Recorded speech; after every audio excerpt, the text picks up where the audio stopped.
Yale University, your alma mater, regarding the anti-Semitic demonstrations there? And then secondly, I want to ask you about restoration. What can the state government do that the federal government isn't doing, namely the U.S. Corps of Engineers, where they're faltering? What could you guys do more outside of what you're doing?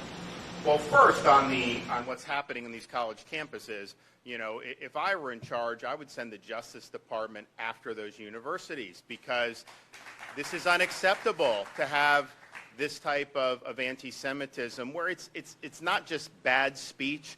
They're really targeting Jewish students. It's a hostile environment and violates the civil rights of those students. And these universities, they just aren't willing to do what needs to be done to ensure. I can tell you this, in Florida, at our state universities, there's a code of conduct.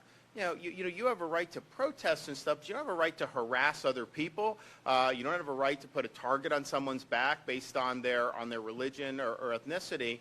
And if you're doing those things, you're going to be shown the door. I think these students, if they're foreign students on visas, their visas should be canceled and they should be sent home. That should just happen. Second, if it's students, American students, and they're violating code of conduct, you start expelling people, the behavior will change.